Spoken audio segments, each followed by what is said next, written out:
tardes a todas, a todos, a todos también. Podemos discutir sobre todas, todos, es una discusión. Bueno, gracias por estar aquí de vuelta.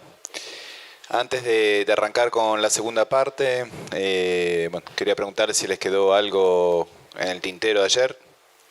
Les recuerdo, para que conectemos con la discusión que tuvimos ayer anoche, que lo que estuvimos trabajando es básicamente una característica del método, una forma de pensar un nuevo proceso político, justamente con la idea de que la máquina de guerra leninista ya no funciona, con lo cual, ¿por qué no funciona? Porque hay una crisis de la dialéctica, y con lo cual tenemos que pensar otras máquinas de guerra, y que una nueva máquina de guerra es básicamente una articulación entre organizaciones que tienen poder transferido del Estado, y que la lógica entonces de confrontación ya no es una lógica de sustitución, como la lógica dialéctica, sino una lógica de desplazamiento de la lógica de poder, ¿sí? Entonces, digamos, el mecanismo de la máquina de guerra es tomar el poder para transferir poder a las organizaciones, para que las organizaciones desplacen el poder, ¿sí? Ese es el proceso que vimos ayer como nuevo método de máquina de guerra, ¿eh? El Estado, que tomar el poder del Estado para transferir poder del Estado a las organizaciones, y para que las organizaciones apunten al desplazamiento del poder, que es muy distinto a la cuestión de justamente el trabajo más dialéctico de la sustitución del que domina, ¿no? Y eso implica, por ende, organizar la confrontación de tal modo en el cual las organizaciones y las instituciones tienen una centralidad en el dispositivo político. Con lo cual hay que luchar por la creación de instituciones que permiten operar ese desplazamiento, ¿eh? Entonces eso es lo que veíamos ayer. Y tomamos como modelo de caracterización de esa nueva máquina de guerra la topología de lo social, ¿no? Y cómo podíamos articular las distintas fuerzas de transformación social, que son básicamente la fuerza de trabajo, la fuerza de potencia, la fuerza de sentido y la fuerza libidinal, ¿no? Y cómo justamente el gran desafío hoy en día es la articulación de todas esas fuerzas en un sentido de transformación, donde vamos a ver en la historia distintos momentos donde predomina en la dinámica una fuerza sobre otras. Eso es lo que vimos ayer. Por eso hay momentos en el cual la agenda la lleva adelante el feminismo, otro momento la agenda la puede llevar adelante actores económicos, en otro momento la agenda la llevarán adelante actores sindicales, y así sucesivamente. Ahora, cada una de esas agendas, justamente el gran desafío nuestro es poder articularlos, lo que llamábamos el agenciamiento, poder agenciar esas fuerzas. Porque una de las grandes debilidades, una de las grandes explicaciones de la derrota de los sectores populares en los últimos 50 años tiene que ver con la dificultad de agenciar, la dificultad de articular, porque finalmente seguimos en la obsesión dialéctica de que pensamos que tenemos que sustituir cuando ya no se puede sustituir. Y eso es efectivamente una gran fuente de frustración política, porque siempre estamos, por otra parte, en la falta. Nunca, y eso cuesta muchísimo en la política, nunca terminamos de gozar el logro. ¿Por qué? Porque pensamos que el logro es absoluto o no es nada, ¿no? Entonces ahí es importante, si quieren, ya que estamos viernes a la noche, es esa idea de si no hay baile no es mi revolución. Bueno, hay algo de eso. Si uno no puede gozar un poquito el proceso, es que uno se pierde algo, no solamente en términos vitales, pero además en términos de comprensión de un proceso histórico. El proceso histórico no es a todo o nada como la lógica dialéctica, sino entender que efectivamente hay desplazamientos que son fundamentales y que implican que uno ya no está en el mismo lugar que estaba antes de ese desplazamiento. La sociedad argentina, después de 3 años de activismo y de acción en el movimiento feminista, ya no es el mismo, ya no es la misma sociedad. Cambió. A pesar de que no se votó la ley del aborto, ya hay un desplazamiento. Ese desplazamiento ocurrió, está en curso, está en proceso. Bueno, esto es muy importante, asumirlo como un desplazamiento y no como asumirlo como un desplazamiento que solo concierne al feminismo. Concierne a la puesta a distancia, a un desplazamiento, a una confrontación con las lógicas de dominación. Y la potencia política está en identificar que las distintas lógicas de dominación, de la misma forma que la potencia de la máquina de guerra está en identificar las distintas fuerzas y su posibilidad de articulación. En eso estábamos ayer. Y como les decía, toda esa máquina, esa nueva máquina de guerra, de confrontación, se orienta en contra del capital financiero y a favor de la valorización del trabajo. En contra del capital financiero y a favor de la valorización del trabajo. ¿Por qué? ¿Cómo se organiza esa confrontación? Según qué herramientas conceptuales, políticas y prácticas vamos a poder pensar esa confrontación. Y ahí, como les decía ayer, vamos a tener que anclar conceptualmente la propuesta. Porque de una cosa estoy convencido, es que la fuerza del accionar político reside, entre otras cosas, en la coherencia y la fortaleza conceptual que funda la acción.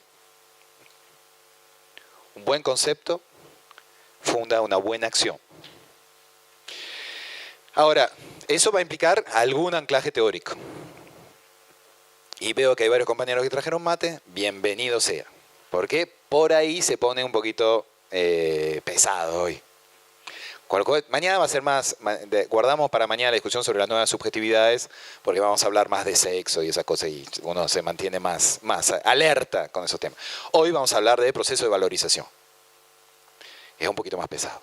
Pero así que ustedes me dicen, si veo que algunos cabecean, llamo el mate a disposición. ¿Okay? Ahora, eso, síntesis de lo que hicimos ayer y propuesta de lo que vamos a pensar hoy. ¿Algo que les quedó en el tintero de ayer sobre la máquina de guerra?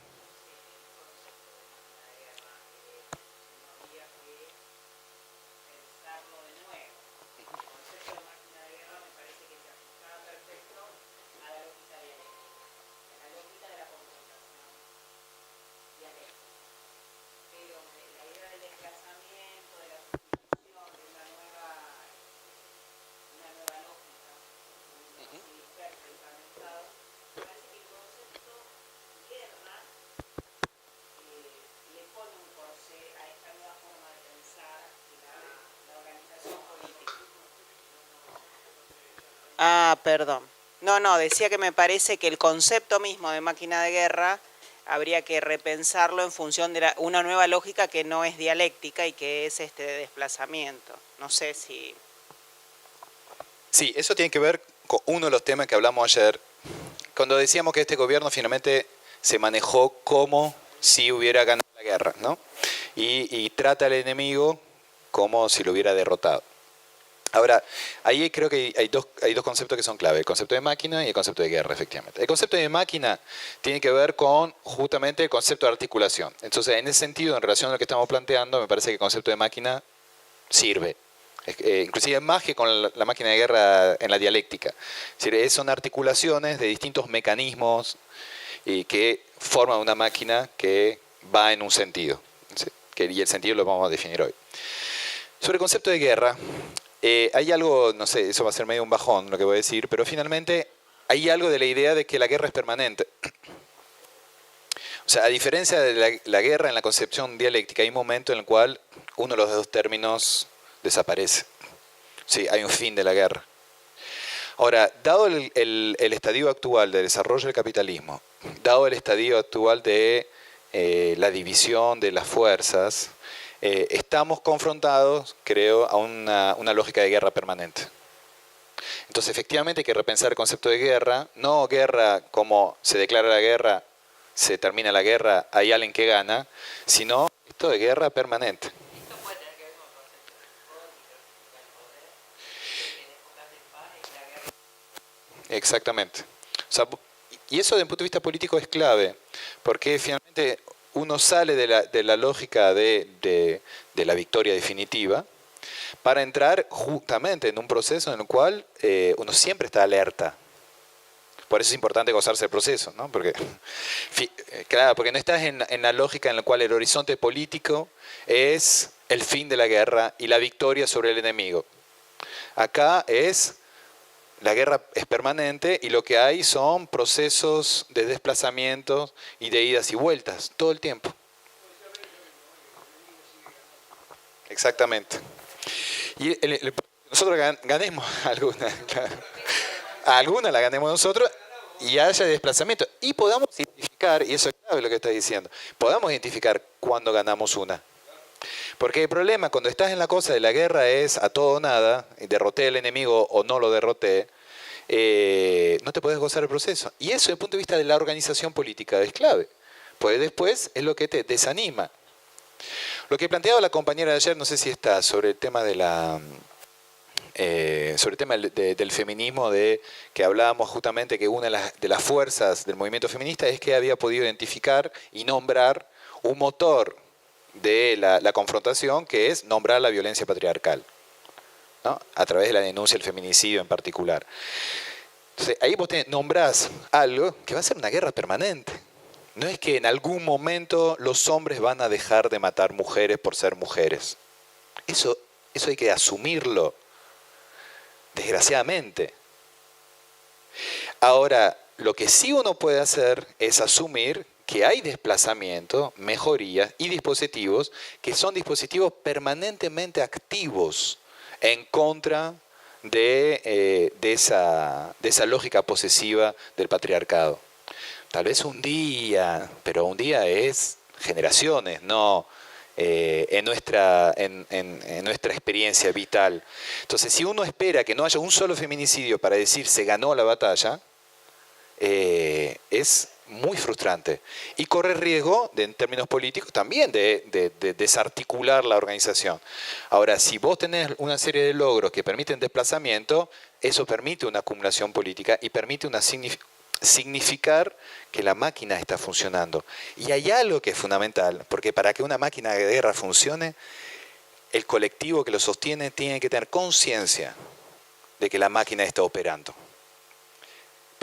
Y eso es clave, se llama conciencia. Concientización es eso. Es decir, algo ocurre. Algo ocurre. ¿Okay? Algo ocurre y hace que estemos en proceso, que estemos en camino. Y esa conciencia es clave.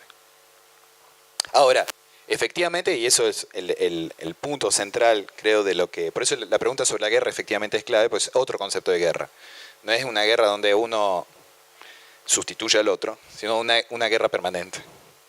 Y una guerra permanente que es una guerra de clase, una guerra de género, una guerra de sexos y una guerra de subjetividades. Mañana lo vemos justamente. Sí, claro. ¿Cómo podríamos articular el desarrollo que vos hiciste ayer respecto del desplazamiento en la producción de sentido con el concepto de hegemonía de Laclau? Y por otro lado, Rita Segato, en relación a los feminicidas, dice dos cosas. Dice que es fundamental el rol de los medios porque en realidad tienen que mostrar al feminicida como un pobre tipo, no desde esa mirada del patriarcado, del macho Paredes, digamos. Entonces, ella decía que desplazar este sentido, porque además dice que el feminicida mata para hacerse el macho delante de los otros hombres, no delante de la mujer que mató. Entonces ella decía que esto es fundamental para trabajarlo en los medios, porque entonces que todos los adjetivos que se tienen que poner en los medios respecto a los feminicidios son de descalificación, ¿no? Y es una forma de construir esta idea de lo macho con lo violento, digamos, ¿no? Esa era un poco entonces, ¿cómo sería, digamos, cuando vos hablás de la producción de sentido, no como metáfora, sino como metonimia, o sea, como desplazamiento, cómo podríamos pensar, digamos, estas lógicas en relación de los movimientos feministas con respecto a la cultura patriarcal. ¿Cómo sería este movimiento, digamos, que fuiste claro vos ayer cuando dijiste que la fantasía de los hombres no está la que está presente en la lógica feminista? Pero ¿cómo operaría este desplazamiento de sentido en la lógica tensionando esto de lo feminista y lo machista? Sí, hay dos preguntas. Sobre la CLO. Yo, debo ser muy sincero, soy radicalmente crítico de la CLO. Por una cuestión de que trascendentaliza el concepto de hegemonía y finalmente es un nuevo idealismo. Es decir, que se piensa que la construcción de hegemonía es sobre la base de conflictos que están en el plano del lenguaje. Con lo cual, como tengo una concepción del lenguaje que es radicalmente distinta a la que tiene la CLO y una lectura del psicoanálisis que es radicalmente distinta a la que tiene la CLO, lo veremos mañana justamente porque yo me inscribo más en una línea deleuziana y él en una línea más lacaniana, con lo cual el estatus del lenguaje en la producción de lo real es totalmente distinto. Y creo que, les voy a ser muy sincero también y voy a ser un poquito provocador, creo que la CLO es el autor intelectual de la derrota del kirchnerismo. Así lo digo provocativamente, en el sentido de que se llevó la interpretación del proceso político en el plano de la pura batalla cultural. Cuando justamente hay una dimensión de la materialidad de los procesos y de la confrontación que se pierde cuando uno lo pone permanentemente en el plano de que la hegemonía se constituye en el conflicto en el plano discursivo. Y justamente eso es lo que... no quiero ahondar demasiado en mi hipótesis, es una hipótesis provocadora porque sería para otro encuentro, pero sí me parece clave justamente en relación a lo que hablamos ayer, si uno tiene un concepto de experiencia en el cual la materialidad y el cuerpo tiene mucho más fuerza de lo que lo tiene en un tipo de lectura de Gramsci, que no es Gramsci, que es un tipo de lectura de Gramsci, que es una hegemonía que pasa por el predominio de la pugna en el mundo del lenguaje, yo creo que ahí tenemos un problema muy serio. Porque justamente, es lo que decía ayer, hay gran parte de la experiencia que no se nombra. Y hay algo justamente de la conexión con la experiencia en la política que no se nombra. Entonces, cuando la CLO decía un ladrillo que cae sobre la cabeza de un obrero es un acto lingüístico, para mí la sangre que se derrama sobre esa frente es una experiencia que tiene una dimensión no lingüística. Y esa dimensión no lingüística, la política la tiene que poder captar.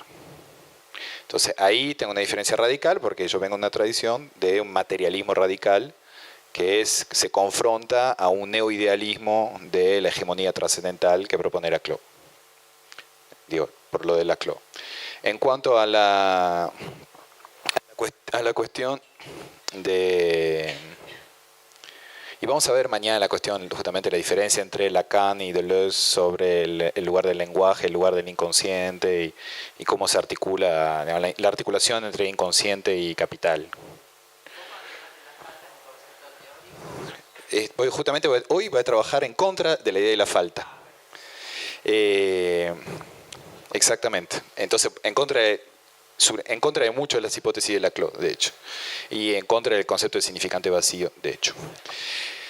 En cuanto a la cuestión de la propuesta de Rita Segato, efectivamente, una de las claves o una de las derivaciones de una postura materialista radical, perdón que ahora fueron dos preguntas que tienen una dimensión teórica muy específica, entonces estoy siendo bastante teórico en la respuesta, pero contesto rápidamente sobre un tema que vamos a trabajar ahora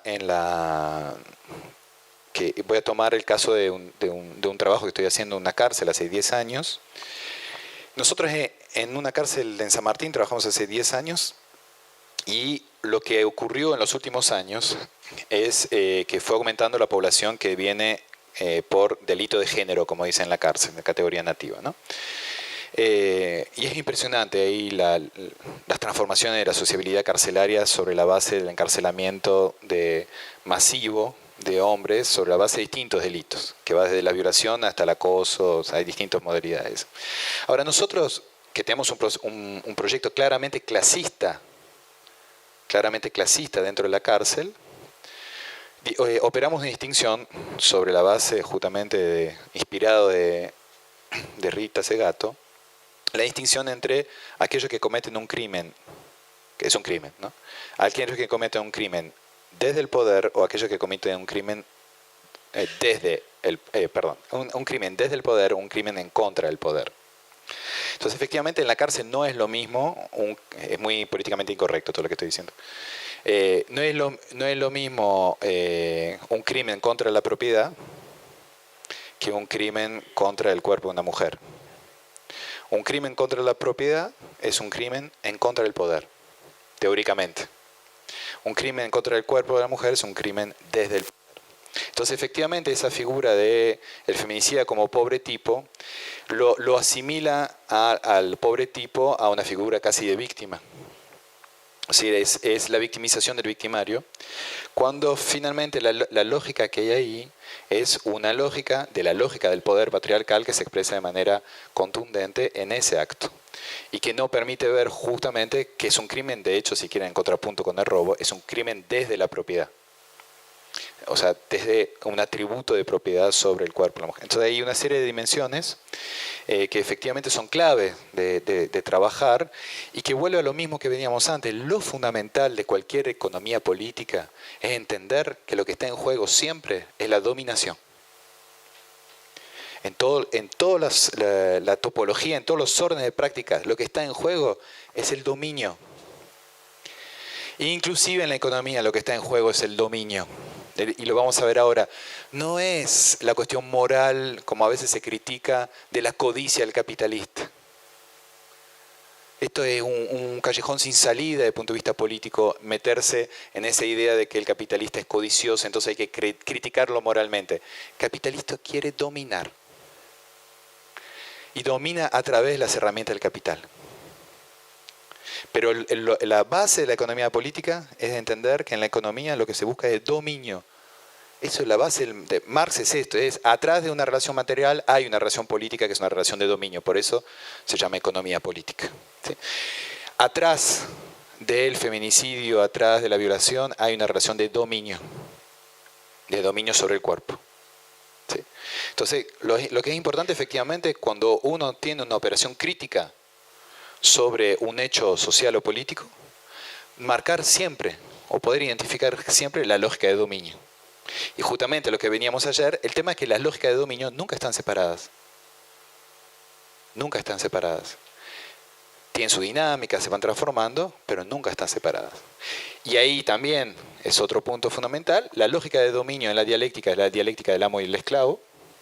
La lógica de dominio en un mundo en el cual la dialéctica está en crisis es la articulación entre distintas formas de dominio, donde la lógica del amo se diluye y se multiplica. Por ejemplo, en las empresas, a nivel mundial, ya no hay un propietario de los medios de producción. Tenés el que gana más plata en el capitalismo mundial, no son los propietarios de los medios de producción, es el gerente de los medios de producción. No es lo mismo. Eso es un desplazamiento radical en la lógica del dominio.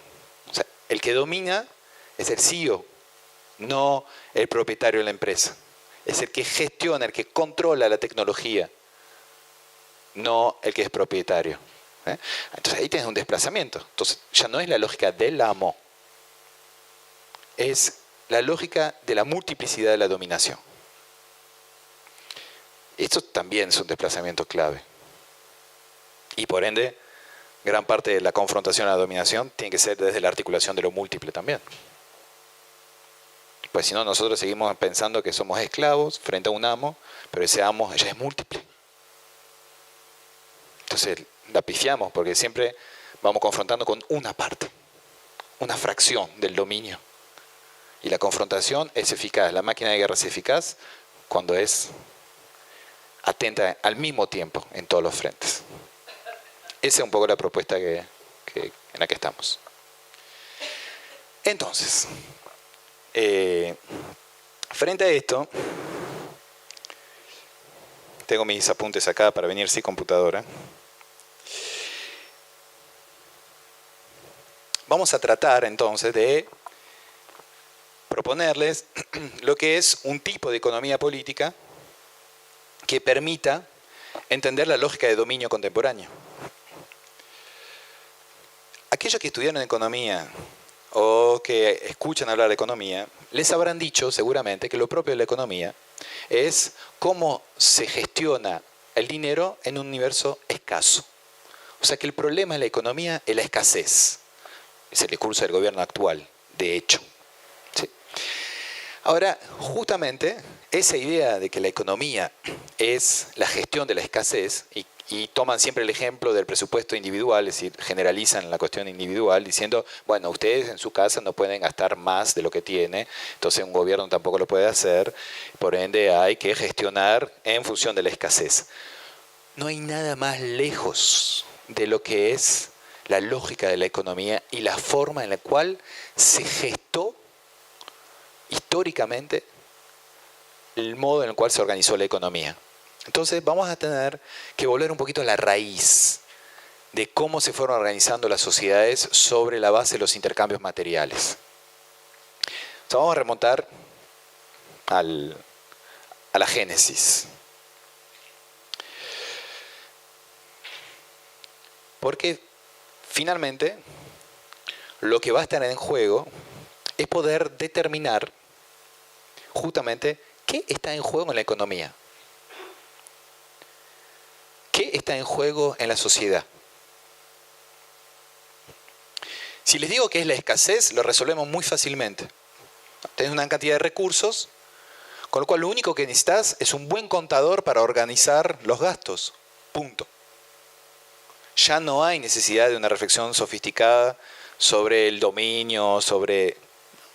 Es, bueno, ¿cómo organizamos el gasto dentro de lo escaso? Ahora ahí no hay forma, dentro de la escasez, de entender justamente las relaciones de dominio. ¿Cómo se entiende? ¿Cómo se produce la dominación en una sociedad particular? La dominación es una relación. ¿Sí? ¿Estamos de acuerdo? Eso es clave. Porque eso implica ya poner la cabeza en el switch relacional. Toda relación, todo poder es una relación. ¿Sí? Toda persona que domina, domina a alguien. Toda persona dominada es dominada por alguien. Alguien o algo, pero es una relación. ¿De dónde viene el dominio? ¿De dónde viene la jerarquía? Y voy a usar bastante ese concepto de jerarquía. Bueno, hay un sociólogo que se llama Marcel Mauss que tiene un modelo para eso. Y ese modelo se llama el don y el contradón. Lo pueden encontrar eso en un ensayo, que es un ensayo de los años 20, que se llama el ensayo sobre el don, de Marcel Mauss. ¿Okay? ¿Qué nos va a decir Marcel Mauss? ¿Cómo se constituyen las relaciones sociales? Dice, las relaciones sociales se constituyen sobre la base de intercambio. Después volveremos sobre la relación entre intercambio y modo de producción. Y en el intercambio, ¿cómo se modeliza el intercambio? A través de lo que él llama una triple obligación.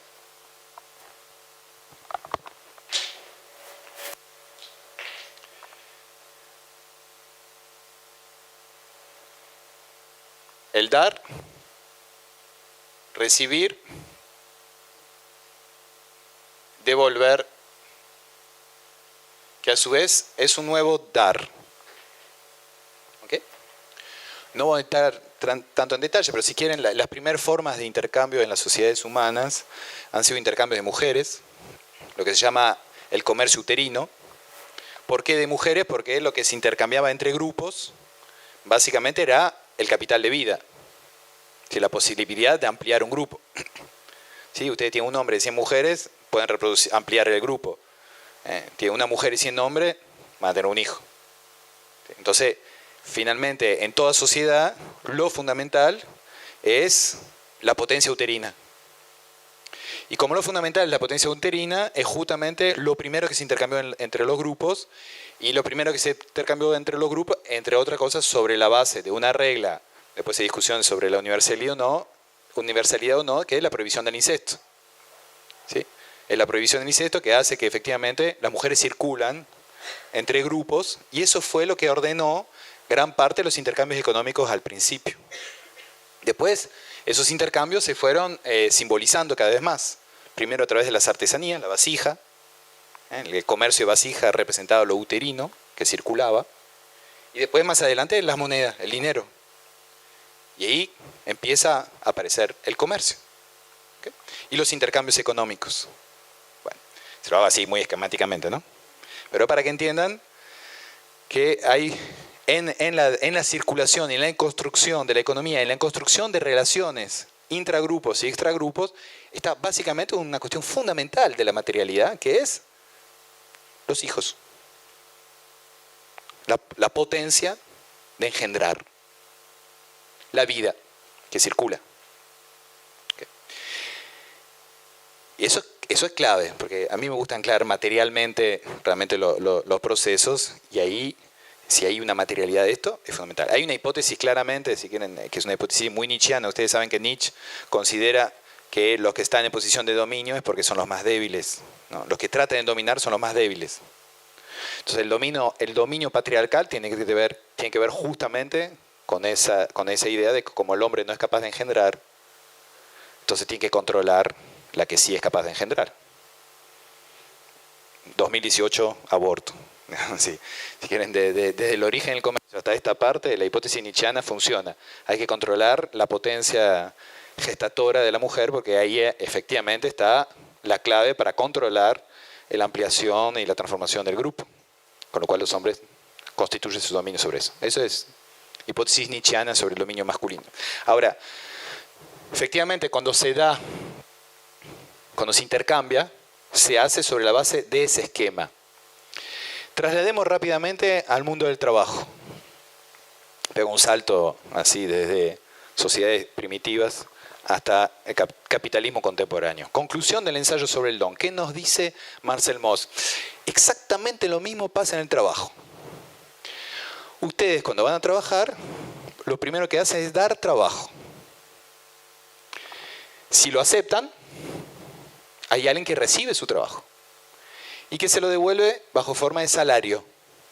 Por eso le pagan a fin de mes. ¿Sí? Es decir, el salario es el pago de una deuda sobre el trabajo dado. ¿Okay? Entonces, en el corazón de este dispositivo, lo que hay es una producción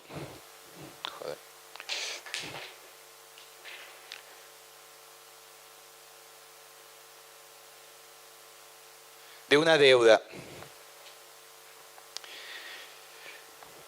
Y de hecho, si se fijan, hoy en día hay una disputa permanente para saber quién le debe a quién. ¿Qué dicen los empresarios? Nosotros damos trabajo, el trabajador lo recibe y lo devuelve a través de su trabajo. Después no importa el salario. El tema es que nosotros creamos el trabajo, dicen los empresarios, ¿no? Es decir, se adjudican que ellos son los acreedores de una relación social. En este esquema, la relación social es una relación de deuda. ¿Sí? Si quieren, todas las religiones están estructuradas sobre esto, ¿no? Uno le debe a Dios porque Dios nos creó. Y además, si cometimos el pecado original, peor. Pues le debes y además la cagaste. O sea, te dio la vida y además la cagaste. Entonces tenés que estar siempre en un lugar de estar en deuda. En el orden religioso es así. En el orden económico es así. Con lo cual ustedes ven que finalmente, inclusive el modo en que se organizan los modos de producción dentro del capitalismo contemporáneo, se organiza en torno a la producción de deuda. El salario es el pago de la deuda. ¿Me siguen? Bien. Eso es teoría de la sociología de fin del siglo XIX, principio del siglo XX, que se articula muy bien con la teoría marxista, pero eso sería otro seminario. Ahora, ¿cuál es el problema fundamental del trabajo? Y el problema fundamental de la vida. Y Marcel Mauss nos dice, cuando se da trabajo, lo que se da es vida. Porque el tiempo trabajado es vida. Ahora, la diferencia de algunas concepciones de valor trabajo, según la cual el valor de trabajo está dado por una especie de proceso natural, donde uno puede definir cuánto vale el trabajo a través del tiempo socialmente utilizado para la producción, en esa concepción es mucho más complejo. Porque, ¿saben cuál es el problema? Es que no sabemos cuándo vamos a morir. Entonces, 10 años de trabajo para alguien que vive 30 años no es lo mismo que 10 años de trabajo para alguien que vive 60 años. Nos dio el mismo proporcional de vida. Y entonces ahí hay un problema fundamental. Fundamental en el trabajo y por ende en la economía. Es que la base de todo el proceso económico es que no se sabe cuánto vale la vida.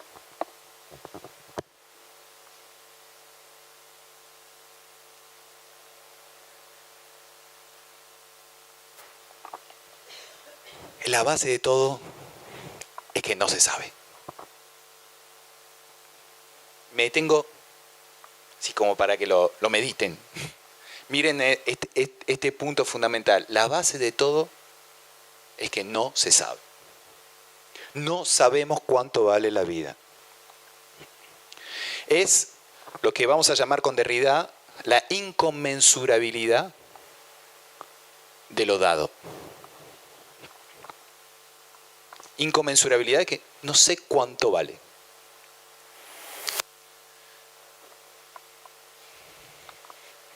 Esto es válido para todos los intercambios. Desde los intercambios amorosos hasta los intercambios económicos, pasando, ¿no? Alguien le regala algo, no le van a preguntar cuál es el precio de lo que les regaló. No importa, o sí importa, o lo calculan, o hace una evaluación. Pero lo más importante es en qué medida ese regalo los endeuda a ustedes. ¿Y endeuda para qué? ¿No? O sea, la típica dinámica de un grupo como este, en el cual ustedes salen de acá y dicen, bueno, vamos a tomar una cerveza. Eso es un compromiso. Pueden cada uno pagar su cerveza o alguien invita. Si son dos, uno invita, supuestamente el otro le dice, bueno, yo pago la próxima. Si se hace el boludo es que no te quiere ver. Si no te dice yo pago la próxima, es, bueno, hablamos. No es lo mismo, hablamos que pago la próxima. Pago la próxima es el reconocimiento de una deuda. Hablamos no te debo nada. ¿Okay? Es decir, la relación no sigue. Ahora, si la relación sigue, vos podés pagar otra cerveza. Eventualmente, invitar a comer. Ya es otra etapa. Es decir, devolviste más de lo que se te dio. Si la otra persona acepta la invitación a comer, dice, yo invito a comer la próxima. Y así sucesivamente hasta que se casan. Acá dice la compañera romántica. Muchos estaban pensando en otra cosa igual. Antes que eso. Pero esa es la misma lógica, se entiende, de cómo se construye relación sobre la base de relaciones de endeudamiento. ¿Sí? Que tienen todos una mediación material. Todo es una mediación material. Absolutamente todo tiene una mediación material. Sea materialidad de objetos, sea materialidad de cuerpo. Pero hay algo que se da. Y hay algo que se da que puede ser inclusive tiempo. Che, me gustaría que pases más tiempo conmigo. ¿No? O estamos pasando demasiado tiempo juntos. Ahora, me falta tiempo o me sobra tiempo es un problema de cómo se estructura la relación de endeudamiento. ¿Sí? Entonces, Marcel Mauss nos va a decir, las relaciones sociales son básicamente relaciones de endeudamiento. Lo cual no significa que estar endeudado está mal. Uno puede decidir estar endeudado con alguien.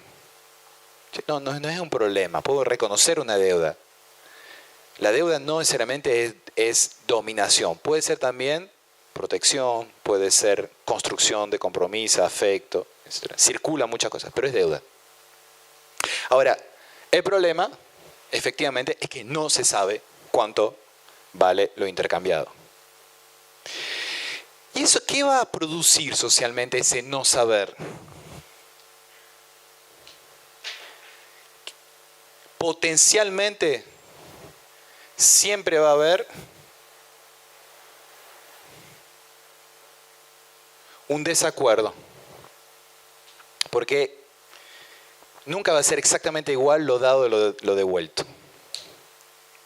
Y como nunca va a ser igual lo dado que lo devuelto, siempre vamos a tener un diferencial.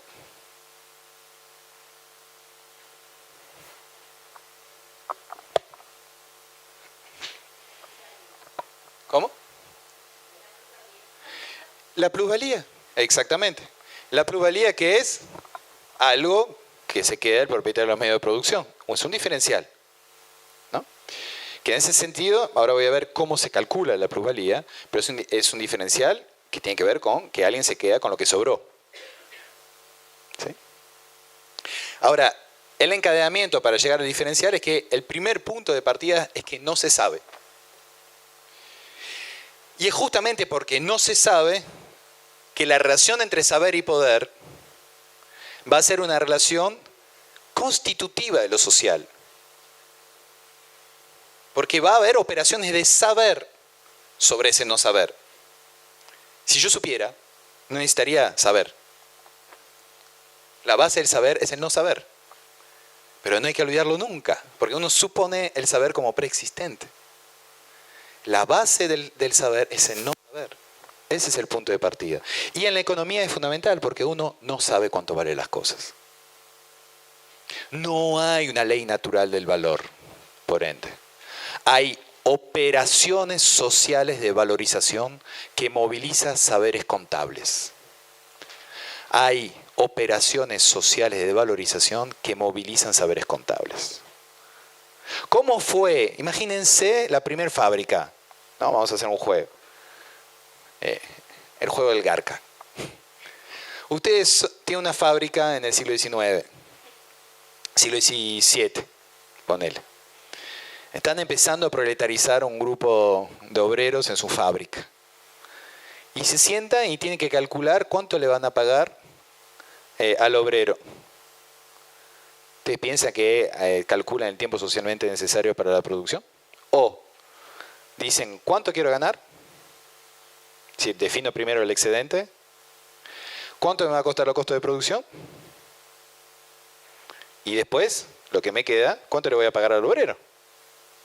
El primer salario es la operación de un saber contable que se deduce después de haber sacado la ganancia y los costos. Y ahí históricamente se constituyó un salario de referencia. Que bueno, entonces los obreros, ¿cuánto van a ganar? $1 la hora. Pero hubo alguien o algunos que en algún momento se sentaron y dijeron, hicieron cuentas, hicieron una operación y produjeron un saber sobre el salario. El nombre salario tiene que ver con la sal, con la forma en la cual se pagaba en algún momento, con un tipo de moneda. Está dentro de la valorización porque tiene que ver con el modo en el cual se usaba regímenes monetarios para pagar. Pero efectivamente la diferencia entre distintas palabras de un peculio, un ingreso, una compensación, el salario en la relación industrial está pensado de ese modo. Es decir, hay un saber contable que interviene sobre el no saber de lo que vale el trabajo. En las finanzas es peor. Así como el contador es el operador de saber sobre el valor de trabajo, en la finanza pasa exactamente lo mismo y más complicado todavía, porque ¿cuánto vale una acción? ¿Cuánto vale un bono? Lo vemos todos los días. ¿Quién interviene sobre cuánto vale la deuda externa argentina? Agencias de evaluación. Esa cosa es riesgo país. La agencia de evaluación están operados por unos tipos que se llaman matemáticos financieros, que lo que hacen es buscan una fórmula, un algoritmo, que permite anticipar los precios futuros. Y el valor de las cosas depende de ese algoritmo. Por ejemplo, en el caso de Argentina, el riesgo país, que es el riesgo que tiene un país de no pagar su deuda. Y lo evalúan en función de una serie de criterios y son tipos que lo contabilizan. Entonces, en función de eso, la tasa de interés de Argentina cambia, que tiene que pagar Argentina por su deuda, y la deuda aumenta o disminuye. O sea, no es joda, pues de eso lo pagamos todos nosotros con los impuestos. O sea, ¿qué significa? Que hay una operación de saber porque no se sabe cuánto vale la deuda. Todo el tiempo hay operaciones de saber que se fundan sobre el hecho que no se sabe. Todo el tiempo hay gente que calcula lo que no sabemos. Entonces eso es clave. Es clave porque es sobre la base de la idea de no saber que podemos decir que va a haber potencialmente desacuerdos permanentes, porque los trabajadores van a decir, no, pero yo quiero ganar más. Si vos estás ganando, ¿por qué yo tengo que ganar esto y vos ganás tanto? ¿Por qué el capital tiene que ganar tanto y el trabajo tanto? De hecho, el acuerdo socialdemócrata del 50-50 es una pura operación contable de, bueno, mitad-mitad. Ahora, ese mitad-mitad también es un acuerdo político. 50 para el trabajo, 50 para los capitalistas. Que, como se darán cuenta, es un número redondo. O sea, todo lo que se parece a un número redondo es efectivamente una operación política, es una decisión. Pero ahí también es otro tipo de operación contable con otro tipo de lógica. ¿Se entiende? Ahora, esa disputa sobre el desacuerdo, que es la base de la política, el desacuerdo, se funda sobre las producciones de diferenciales. ¿Y el diferencial qué es? Un diferencial es lo que sobra. El diferencial es lo que sobra.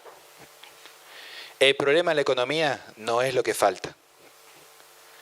El problema de la economía es lo que sobra. El problema de la economía no es la escasez. El problema de la economía es el excedente. El problema de la economía es el excedente. ¿Y qué se hace con el excedente? Entonces, si partimos de ahí, toda la idea de la economía contemporánea, e inclusive del propio progresismo que piensa que el problema de la economía es la escasez, todo eso se derrumba. Y entonces armamos otro tipo de economía política. Una economía política que viene de la tradición marxista, mosiana, donde el eje está en el excedente. Cuando Marx dice, bueno, la disputa es por la pluralidad, básicamente la disputa es por el excedente, no por lo que falta, por lo que sobró en el proceso, por lo que se produjo en el proceso, por el diferencial que se generó. La lucha es por el excedente, no por la falta.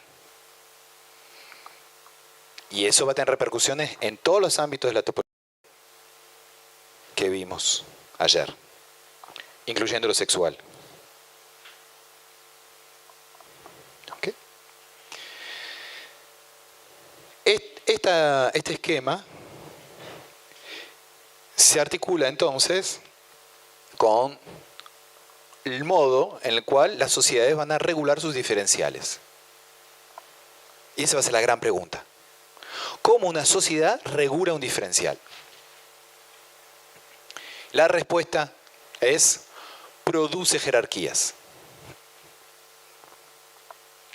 Las sociedades son jerarquizadas. ¿Me van siguiendo? ¿Sí? ¿Hasta ahora todo bien? ¿Alguien necesita un mate en algún lugar? ¿No? Yo tal vez.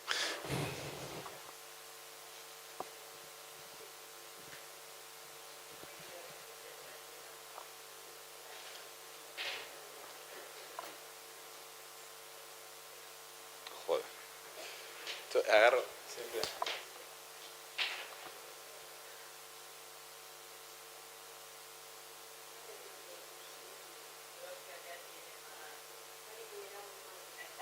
Ah, bien. Muchas gracias. Salvador.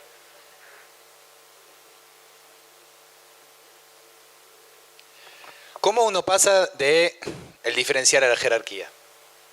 Hay un autor que va a hacer esa operación teórica, es un discípulo de Marcel Mauss, se llama Louis Dumont. Pero igual, de hecho, toda su teoría va a ser retomada por Castoriadis más adelante, justamente para pensar el modo en el cual las sociedades reales se jerarquizan. Gran parte de la sociología crítica contemporánea va a decir que toda sociedad real es una sociedad jerarquizada. Con el problema, y lo veremos mañana también, en que las sociedades contemporáneas modernas nuestras jerarquizan en nombre de la igualdad. Ahí nosotros la embarramos mucho. Porque finalmente nuestras sociedades se organizan en torno al individuo y supuestamente un individuo donde todos los individuos nacen libres e iguales. desde por lo menos la Declaración Universal de Derechos Humanos del 1789. Y ahí se complica porque efectivamente nosotros jerarquizamos en nombre de la igualdad. Eso Dumont lo va a publicar en un libro que se llama Homo Equalis, justamente. Aequalis, o el hombre igualitario. Ahora, ¿por qué me interesa el concepto de jerarquía? Porque justamente la operación de valorización va a ser una operación de jerarquización. Jerarquizar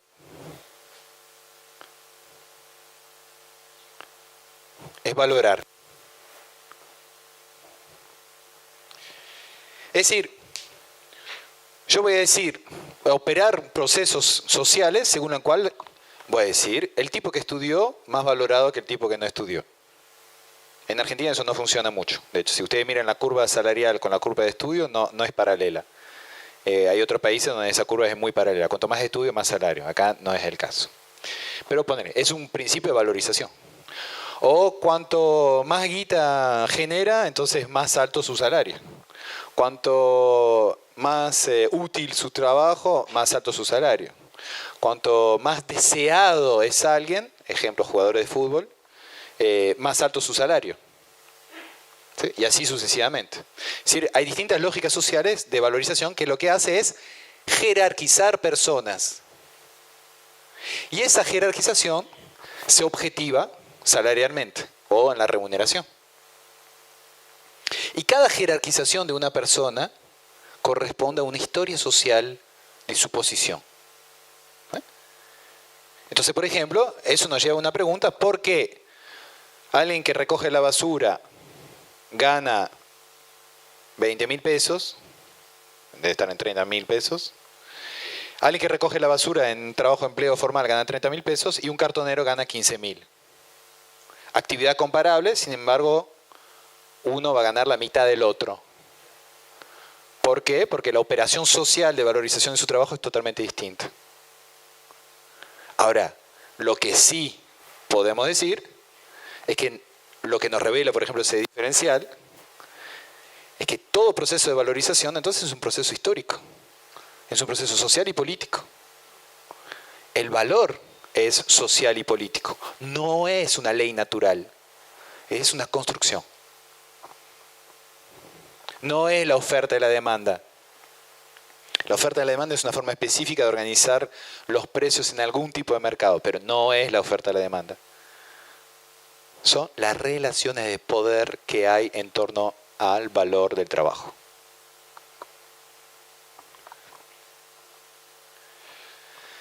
Eso es lo propio de una economía política. La economía política, pensada en esos términos, nos va a decir que se valoriza, se jerarquiza personas, o sea que esta persona va a ser más que tal otra persona, económicamente y moralmente, porque Dumont no va a decir finalmente el valor económico es un valor moral, se va a jerarquizar en función de relaciones de fuerza, pura relación de fuerza.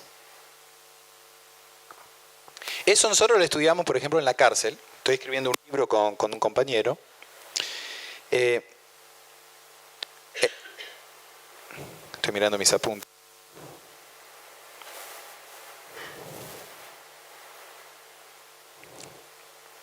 ¿Por qué estamos estudiando justamente el tema del valor en la cárcel? ¿Por qué en la cárcel? Porque en la cárcel es un lugar donde el dinero y el comercio supuestamente está prohibido. Entonces funciona como lo que Foucault llamaba una heterotopía, es decir, un lugar que es totalmente distinto, que te revela cómo funciona la sociedad en su conjunto. La cárcel es un lugar heterotópico, de la misma forma que un manicomio es un lugar heterotópico. Los lugares de encierro en general son lugares heterotópicos porque dan cuenta de cómo funciona la sociedad. Y son justamente los lugares que en general uno mira lo menos, porque están apartados.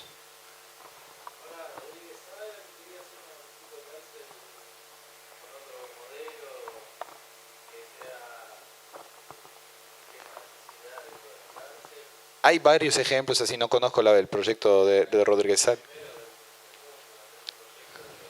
No, hay una cárcel. Hay una cárcel en Uruguay que es Putarrieles, que es así, que es ese esquema. No es el primero en el mundo. Si es así, no conozco el proyecto. Pero efectivamente hay distintos modelos carcelarios, pero en esta cárcel en particular no hay. Entonces, ¿qué es lo que nos interesa? Que finalmente los objetos cuando ingresan a la cárcel ingresan justamente sin historia. Se reconstruye el valor de los objetos dentro de la cárcel en función de las relaciones de poder que se establecen dentro de la cárcel. O sea que ahí se muestra en la cárcel lo que ocurre en la sociedad.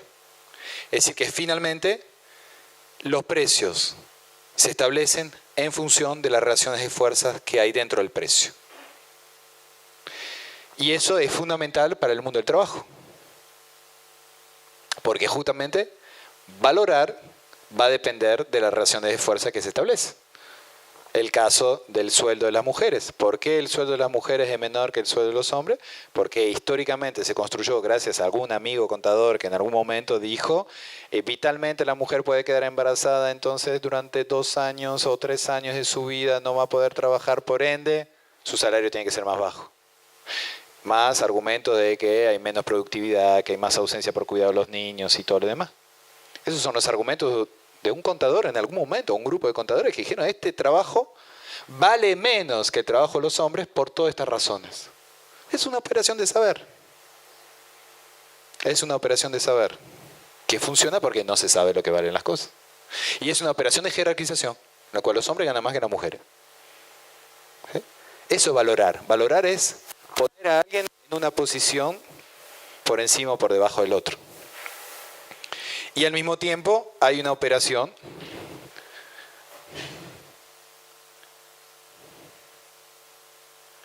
de evaluación. Es como decir, valorar es decir esto es más que lo otro. Evaluar es calcular exactamente ese diferencial. Entonces hay un momento hay un tipo que dice la mujer tiene que ganar menos que los hombres y después se pone a hacer el cálculo de cuánto es este menos. ¿Sí? Y eso es la evaluación.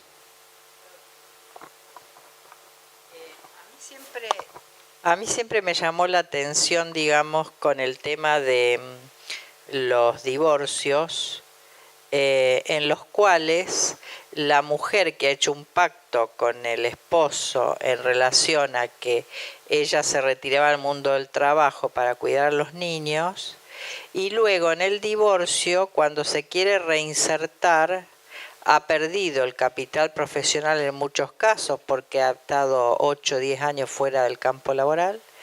Y eso, la pregunta es si eso se tiene en cuenta en el momento de evaluar la cuestión de los bienes y el daño. Porque la persona que quiere volver, le ha pasado a amigas mías, quiere volver a reinsertarse, ya es mucho más grande, está descapitalizada respecto a las lógicas de competencia en el campo.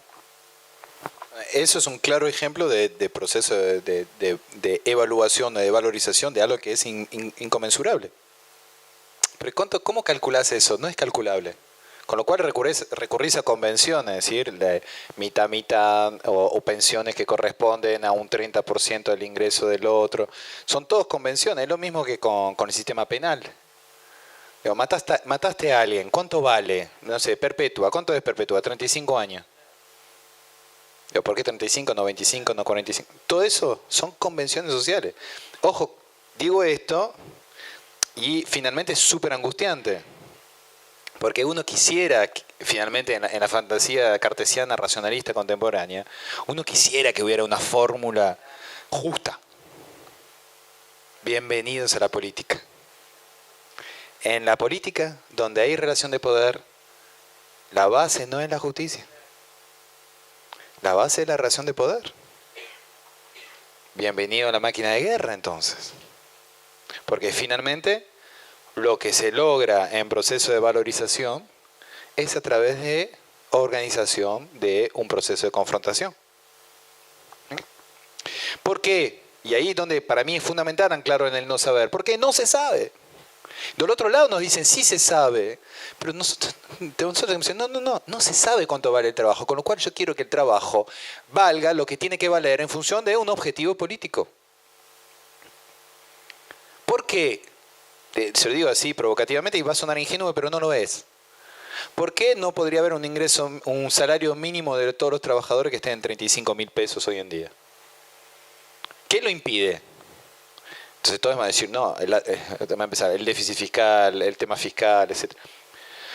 En Argentina en este momento el diferencial entre el salario más bajo y el salario más alto, o sea, una cuantificación, si quieren, de la jerarquía salarial es de relación de 1 a 28. Cuando terminó el kirchnerismo era 1 a 18. ¿Sí? 1 a 28. En Suecia es 1 a 6. Ahora, ¿se puede vivir en una sociedad en la cual el ingreso más bajo es 6 veces menor que el ingreso más alto? Sí. ¿Es complicado? No. Se llama régimen fiscal o procesos de valorización del trabajo diferenciados. Ahora, a los suecos les plantea un problema que efectivamente el cartonero gane solo 6 veces menos que el gerente de banco. No. Porque es rubio. Igual la extrema derecha acaba de ser 20% en Suecia, o sea que hay un problemita de todas formas. Inclusive entre los rubios siempre hay uno que es más rubio que el otro. ¿Por qué? Porque siempre reaparece el proceso de jerarquización. Y es ahí, volvemos a la cuestión de la guerra permanente. No se resuelve esto. No es que llegamos a un punto en el cual chancleta, se acabó, vamos a la playa, se ganó definitivamente y ya podemos gozar de la victoria sobre el todo. No, es un proceso permanente. Bienvenidos a la política. La política es un proceso de lucha permanente. No es que vaya un momento que uno se relaja, que terminó, que ya está logrado. Nunca. Nunca. Nunca. Con lo cual uno tiene que armarse subjetivamente para estar en un dispositivo de lucha permanente, de guerra permanente, con baile y alegría. Pues si no es una amargura. Bueno, eso con goce. Eso es lo que vamos a ver justamente mañana sobre las subjetividades. Bueno, entre otras cosas. Entonces sigo. Punto de partida de la economía política. El problema es el excedente. El excedente se produce sobre la base de diferenciales. ¿Y por qué hay diferenciales? Porque no se sabe cuánto valen las cosas. Con lo cual hay procesos sociales de valorización y de evaluación. Ahora, para nosotros es una mala y una buena noticia. La mala noticia es que en general, históricamente, valoraron en contra de los trabajadores. La buena noticia es que se puede valorar de distinto modo. Esta está buena, digamos, para empezar. Esta está buena. Está buena ¿por qué? Porque efectivamente entonces la máquina de guerra tiene un objetivo fundamental. Valorar el trabajo. No solamente, y ahí hay que dar una vuelta de tuerca, no es poner el trabajo en el centro del desarrollo argentino. Son operaciones concretas de valorización de trabajo. ¿Sí? Ejemplo, la ley de emergencia social que promovimos desde la CETEP, que a veces no se entiende esa ley. A los propios compañeros a veces les cuesta entender la lógica de la ley. La ley, los fundamentos de la ley, está Marcel Mauss, de hecho, como la idea de que los trabajadores de la economía popular, ¿conocen la ley de emergencia social? No, se la cuento. Como ayer se aprobó acá, sí, se declaró la emergencia social acá. La ley de emergencia social a nivel nacional se votó a fines del 2016 con el objetivo justamente de organizar una nueva institucionalidad del trabajo. ¿Por qué? Porque la idea era justamente que los trabajadores de la economía popular, que son trabajadores sin patrón, dicen los propios trabajadores de economía popular, sin embargo, están inmersos en procesos de explotación. ¿Por qué? Dos procesos de explotación. Están inmersos en procesos de explotación financiera, por un lado, como todos nosotros, pero en el sector popular es mucho más porque las tasas de interés son más altas. Nosotros hicimos una encuesta, 75% de los trabajadores de economía popular están endeudados a tasa de interés en ese momento es que la tasa de interés es del 100%, o sea, del doble que la tasa de interés máxima de la tarjeta de crédito de la clase media, que era del 48% en ese momento. ¿Sí? O sea, ¿qué nos decía eso nosotros desde el punto de vista conceptual? Entonces los trabajadores de economía popular no es que están excluidos del capital. En los años 60 había un debate entre Cardoso y José Nun. cuando se empieza a expulsar a los trabajadores de los procesos industriales, no tanto en Argentina, pero sí en muchos lugares de América Latina, cuando se expulsa a los trabajadores, se empieza a generar masas en favelas, villas, etcétera, en todo el continente. Cardoso va a decir, eso es una pura lógica de ejército de reserva, ¿no? Es decir, el viejo tema marxista de son trabajadores desocupados que presionan sobre los salarios a la baja, porque finalmente, si vos laburás y te dicen, no querés laburar así por este precio, no te preocupes, andate, que hay alguien que sí va a aceptar. Eso es el ejército de reserva. Y José Nun que decía, no, es masa marginal. Son prescindibles para el capital. O sea, se podría morir todos mañana que no pasa nada para el capital. ¿Sí? Bueno, nosotros justamente lo que defendemos es que no son ni ejército de reserva ni masa marginal. Tiene una nueva función. Están endeudados. Es decir, no son imprescindibles para el capital.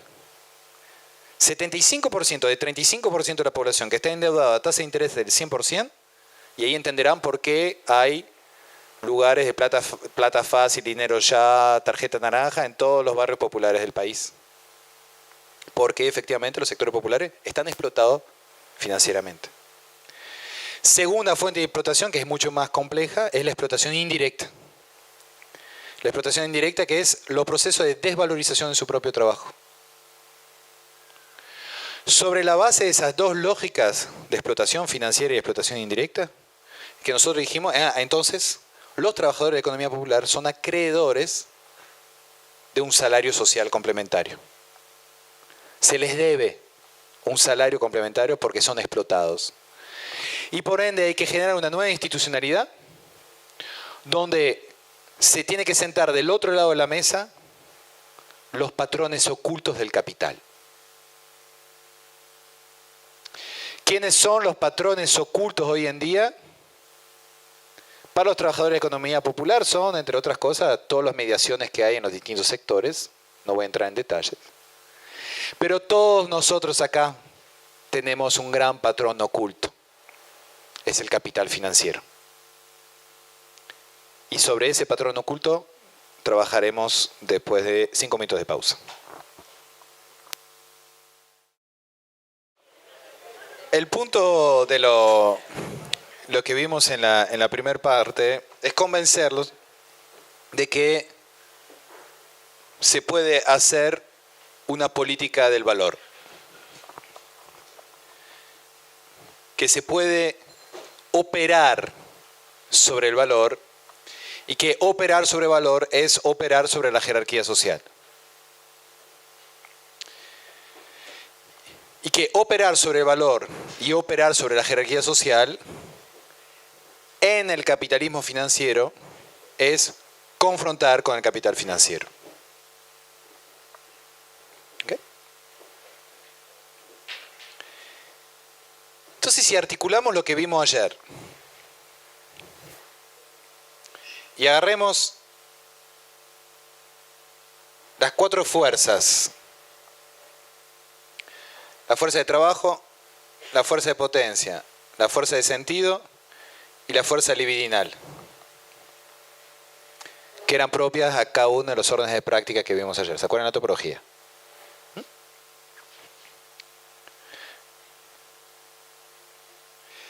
Cada una de esas fuerzas combinadas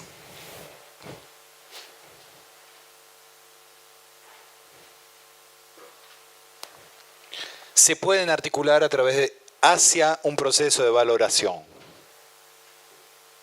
Esa es la primera gran operación en este contexto de la máquina de guerra. Todas esas fuerzas se articulan para valorar.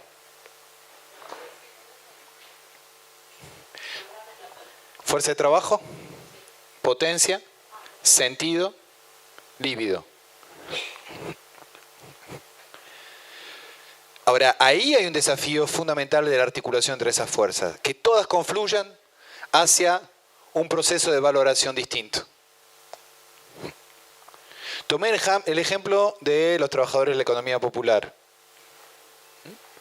porque justamente en los trabajadores de la economía popular nosotros tuvimos un proceso social de revalorización del trabajo.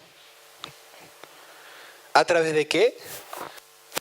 De una organización, de una lucha organizada, y la propuesta de una institucionalidad que permite disputar el valor. ¿Sí? Entonces ahí lo que vimos la otra vez es, lo que vimos ayer es exactamente eso. Nos damos una herramienta que organiza una relación de fuerza y que permite desplazar el valor. Desplazar una lógica de valorización. Pero eso es absolutamente ineficaz si al mismo tiempo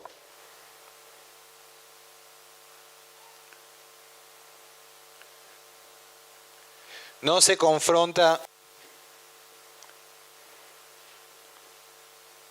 no se organiza el conflicto en contra del patrón oculto. Y el patrón oculto de todos es el capital financiero.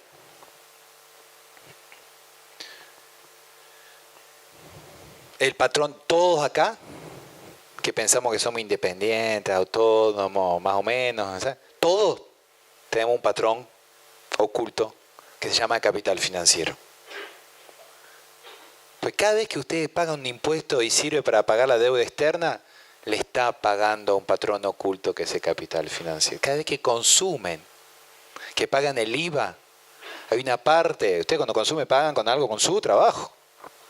Cada vez que pagan el IVA y sus impuestos van a pagar la deuda, lo que están haciendo es contribuir al patrón oculto del capital financiero.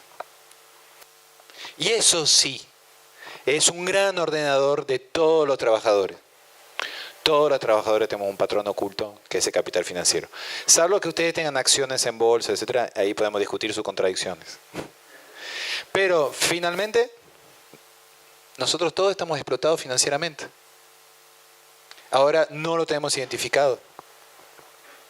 Y vuelvo a lo de ayer. Si seguimos pensando que el proceso de valorización no es nada más que luchar por la ganancia, en el capitalismo financiero toda esa lucha se va a recuperar desde la tasa de interés. ¿Cuál ha sido la gran operación del macrismo, justamente? Después de años de valorización del trabajo, ¿cómo desvalorizó el trabajo argentino? Con una devaluación y una orientación de la ganancia hacia el sistema financiero. No fue necesario bajar los sueldos, ¿se dieron cuenta? No era necesario. Alcanzaba con orientar toda la acumulación hacia las finanzas.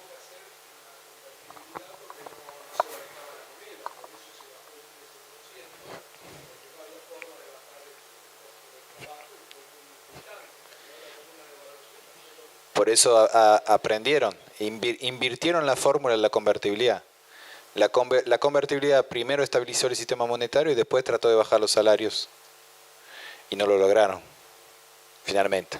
O sea, hubo desempleo y todo lo demás, pero todas las operaciones fueron operaciones que iban hacia la flexibilización del trabajo. Y se acuerdan que allá a fines del siglo XX, gran parte del conflicto, inclusive la renuncia del Chacho Álvarez y todo lo demás, tiene que ver con coimas vinculadas a la ley de flexibilidad laboral. O sea, la flexibilidad laboral era el gran escollo del modelo, la imposibilidad de terminar de imponer la flexibilidad laboral era el gran escollo del modelo de la convertibilidad. Ahora, ¿qué se hizo? No. Primero se desestructuró el mundo del trabajo y después se va a ir a una cuestión monetaria. Por eso se discute tanto hoy en día sobre dolarización o convertibilidad. Pero aprendieron, primero se debilita el mundo del trabajo y después se disciplina monetariamente. No, primero se disciplina monetariamente y después debilitas el mundo del trabajo. Aprenden rápido. Y nosotros tenemos que aprender rápido también. Eso parte justamente de la dinámica crítica. La crítica siempre es lenta, la crítica. Es muy lenta la crítica. Ahora, la primera función de la crítica es asumir el mundo en el cual está realmente. Y el mundo en el cual estamos es el capitalismo financiero. Y es tan importante el manejo de la tasa de interés como el manejo de la tasa de ganancia. Hace 50 años la pelea podía ser en torno a la tasa de ganancia. ¿Quién gana qué, cómo, por qué? Hoy en día esa pelea no es suficiente. Hay que pelear por la tasa de ganancia, valorar, y hay que pelear a favor de una tasa de interés distinta, una lógica de tasa de interés distinta, que es ir en contra del patrón oculto, que es el capitalismo financiero. Ir a por el control de la tasa de interés. Eso es uno de los grandes objetivos de cualquier máquina de guerra en el capitalismo financiero. Si no se controla la tasa de interés, cualquier movida en el mundo del trabajo se desplaza rápidamente hacia la ganancia en la tasa financiera, en la tasa de interés. Sé que es complejo, porque uno dice tasa de interés y estoy seguro que le estoy diciendo tasa de interés y finalmente le suena un poco abstracto. Porque la tasa de ganancia es más fácil, uno está acostumbrado, ¿no? Está el trabajo, la plusvalía, el patrón se queda con la plusvalía en el trabajo porque hubo un proceso productivo. La tasa de interés es más compleja. Ahora metámonos en la tasa de interés, porque efectivamente el enemigo, ahí sí, el enemigo es ese capitalismo financiero. Y lo que está en juego en esa guerra es el control de la tasa de interés. Lo que está en juego en esta guerra es el control de la tasa de interés. ¿Por qué? Porque es la tasa de interés que ordena nuestra subjetividad. Es la tasa de interés que ordena nuestra subjetividad.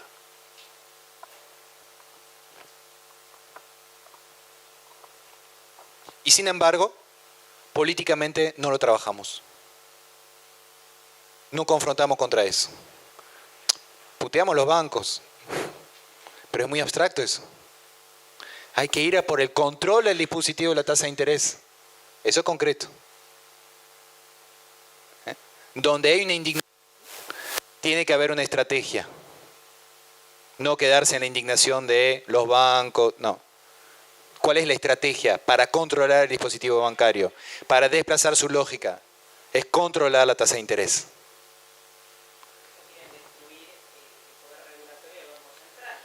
Por eso, efectivamente, lo que está en juego en todo proceso neocolonial es quedarse con el Banco Central. No importa el gobierno. Lo que es importante es el Banco Central, porque es el lugar donde se define la tasa de interés. Eso es el corazón del poder hoy en día. Corazón del poder que nosotros dejamos palpitar sanamente en su soledad. Y seguimos peleando contra la tasa de ganancia, cuando el corazón latino del capital está en la tasa de interés en el Banco Central. Nos estamos equivocando de frente. Sabemos que hay un frente y hay dos. Y el segundo es el más importante porque es el que regula el primero. La tasa de interés es la que regula la tasa de ganancia. ¿Queremos una sociedad más justa? Controlemos la tasa de interés. Y después podremos controlar la tasa de ganancia en el capitalismo financiero.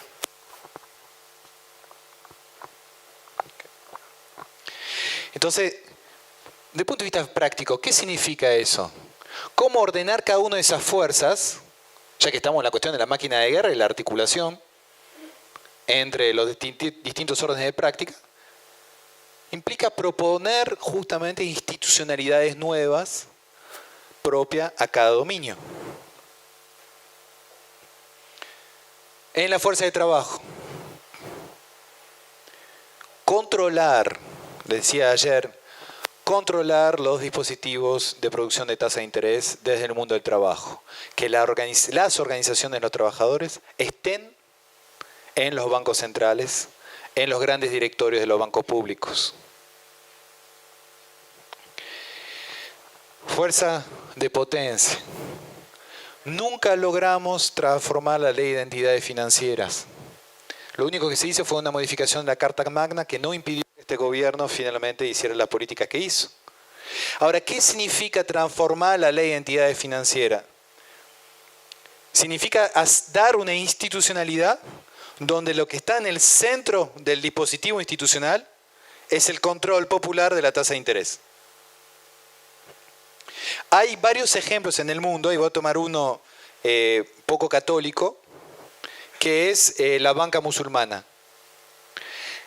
En la banca islámica está prohibido la tasa de interés.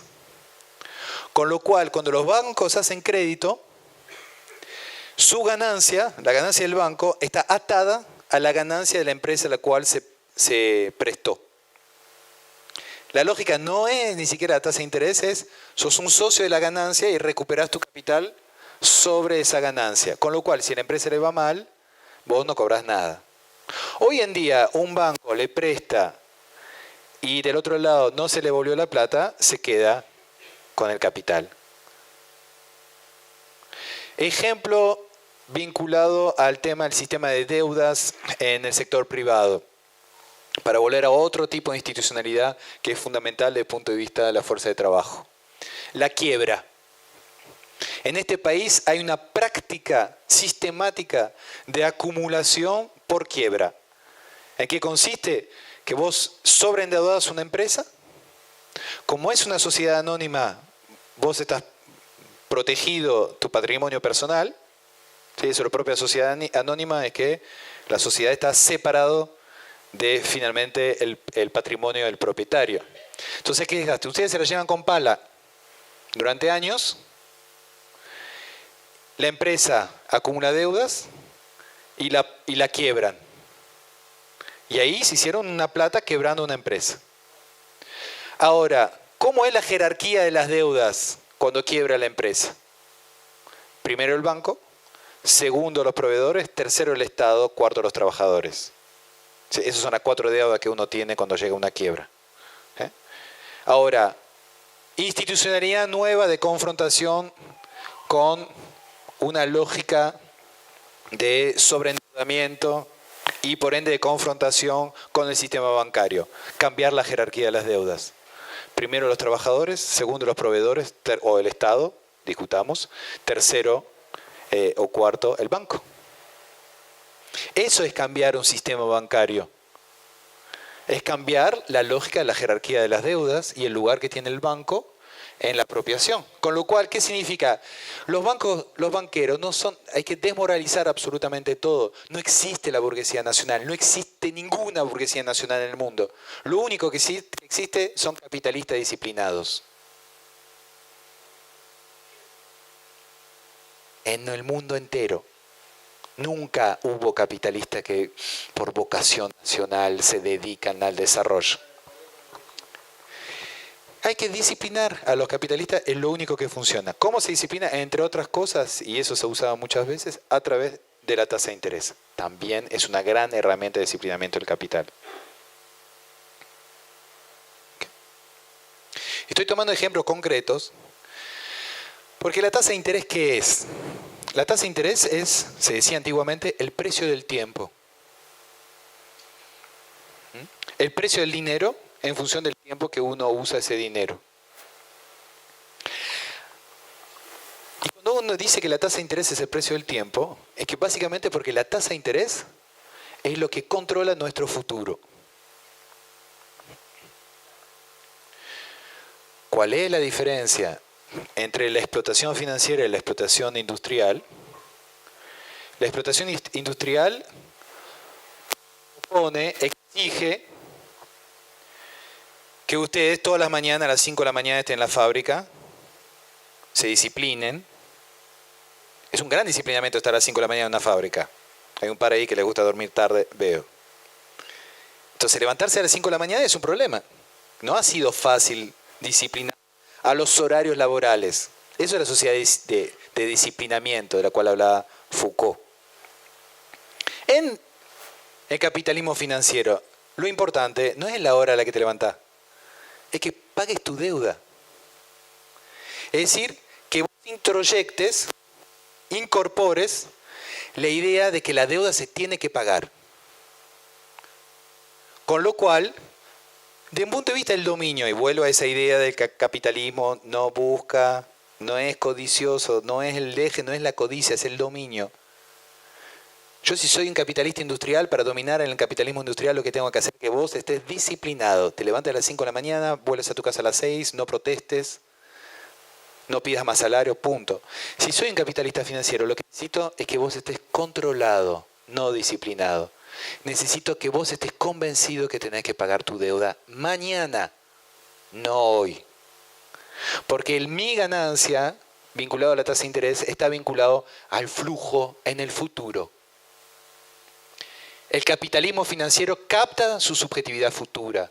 El capitalismo industrial disciplina su subjetividad presente.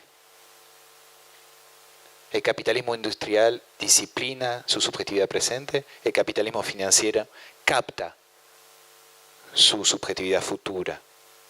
Los encierra.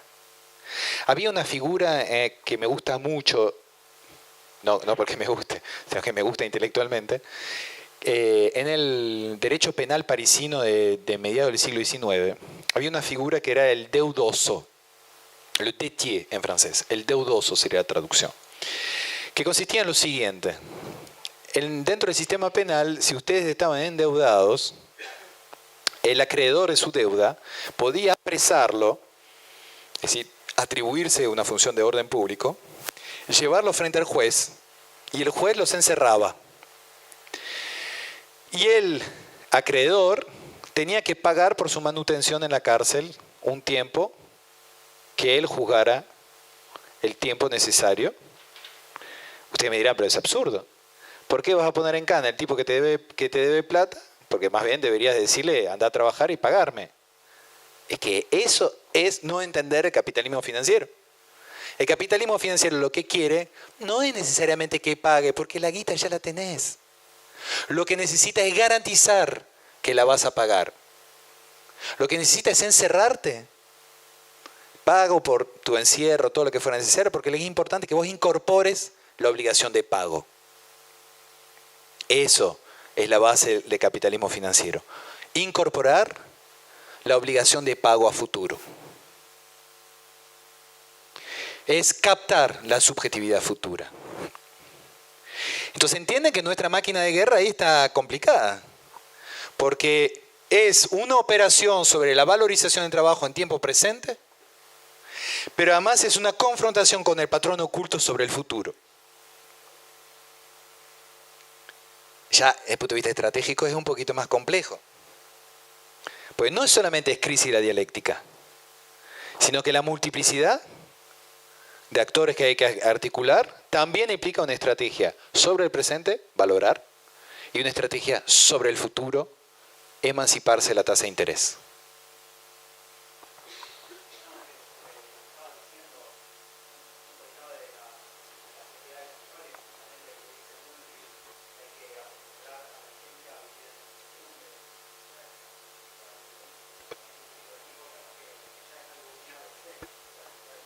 Exactamente. E inclusive nosotros nos tenemos que preguntar, y a esa pregunta no tengo ninguna respuesta.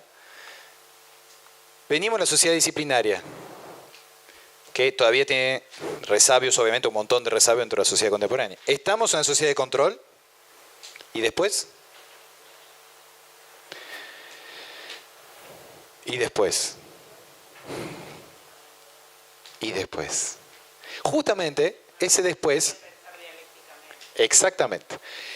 Y después justamente no lo sabemos porque vamos a pensar el conflicto político en un devenir donde no sabemos hacia dónde vamos a ir, pero sí sabemos que tenemos que estar atentos a la subjetividad sobre el futuro. Y eso va a ser fundamental, lo que vamos a hablar mañana, porque finalmente todo lo que les estoy diciendo implica, ojo, tomemos en cuenta la subjetividad de los endeudados. Ya no es solamente la subjetividad del trabajador que busca emanciparse de la dominación en tiempo presente dentro de la fábrica. No es solamente decir, mira, este capataz y este patrón son los que te están explotando. Es tu subjetividad está captada por el futuro porque estás endeudado a tasas de intereses que no controlás. Es infernal. Si toman un poquito de distancia y reciben la tarjeta de crédito y una comunicación en el banco donde hoy en más le anunciamos que la tasa de interés pasa a 78%. Y te metió 20% de un sacudón y chau. Y no tenés forma, no tenés una instancia de negociación. No tenés un lugar donde ir y decir, no, pero ¿por qué? Y no tenés mediaciones para eso. Y además te obstruye tu futuro y tu disponibilidad de ingreso futuro. te capta tu futuro. ¿Y qué es lo que ocurre? Es que vos vas a pensar todo el día cómo pagar tu deuda. Y no va a importar el origen del dinero, por otra parte. Porque eso es fabuloso. El capitalismo financiero es un gran operador de desmoralización, que es lo que hablamos ayer. No importa, puede venir de la venta de la droga, del robo, pagar la deuda. Ahora, se va desestructurando toda la moral industrial. Y se va desestructurando toda la moral industrial de la mano de la profundización de un individualismo burgués, autocentrado, pero que a su vez está captado en el futuro. Ya está captado en el futuro. Frente a eso, nosotros vamos a tener que contraponer otro futuro entonces. Vamos a tener que contraponer otro horizonte, lejos de la tasa de interés. Pero ¿cómo hacemos para volver a captar esa subjetividad que está ya hipotecada en el futuro? Por eso se lo dejo para agenda para mañana, ¿no? Voy dejando como tema el problema de la modernidad, el problema del individuo, el problema del goce, el problema de la subjetividad en el futuro. Porque eso es la guerra de subjetividades. Y nosotros tenemos que tener claro que uno de los puntos centrales entonces del capitalismo financiero no es solamente el disciplinamiento de los cuerpos, es el control de los cuerpos en el futuro. Eso es la clave. ¿Por qué es tan importante todo el tema de la economía de la información y el Big Data? Porque finalmente es toda una economía que se funda sobre comportamiento y que lo que busca es anticipar prácticas en el futuro para poder valorarlas en términos económicos, pero sobre todo para poder trabajar sobre esa subjetividad que va creciendo. Por suerte, para nosotros, todas estas concepciones están fundadas sobre teorías erróneas. Conceptos erróneos. Hay algo que sobrevive de la experiencia humana que no es captado por el Big Data. Hay una emancipación posible si nosotros logramos captar eso, que es algo que vamos a ver mañana, justamente. Con lo cual, en la confrontación, en la articulación de esa máquina de guerra, bueno, vamos a tener que priorizar dos grandes operaciones. Valorar los trabajos y confrontar contra el patrón oculto, que es el capital financiero, que se ordena en torno a la tasa de interés y que capta la subjetividad a futuro.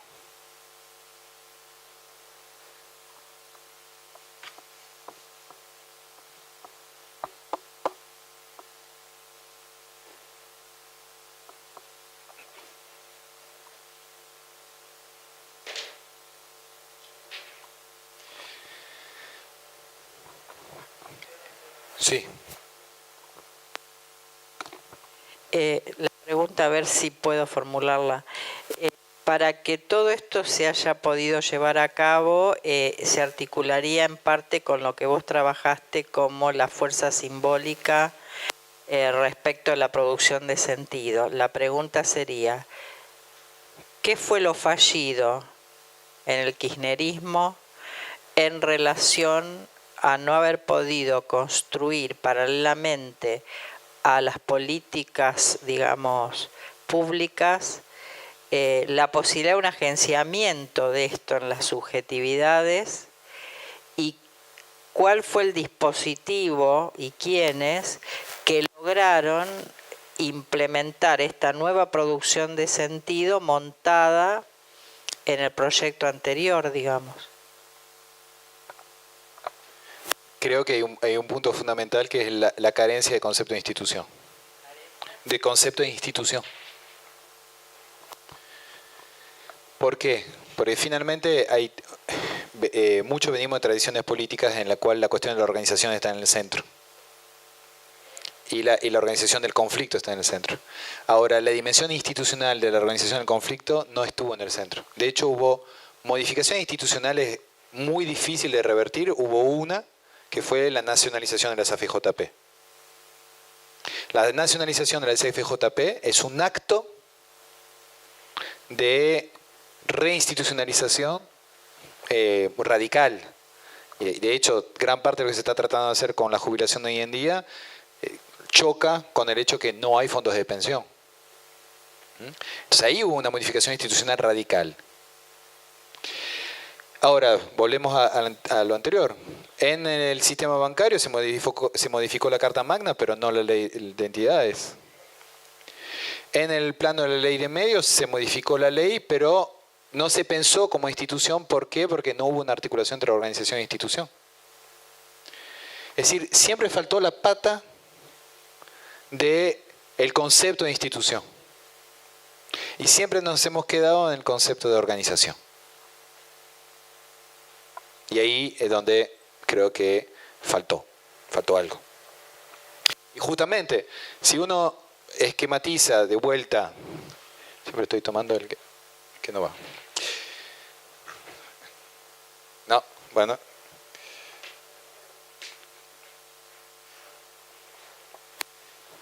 Si tomamos las cuatro fuerzas de vuelta,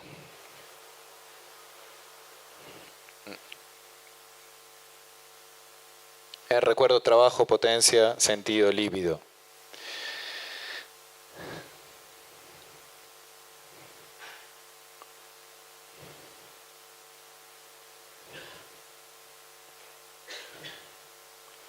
Organizaciones, pongo en plural, porque justamente eso es la articulación entre distintas organizaciones que expresan la confrontación entre esas distintas fuerzas.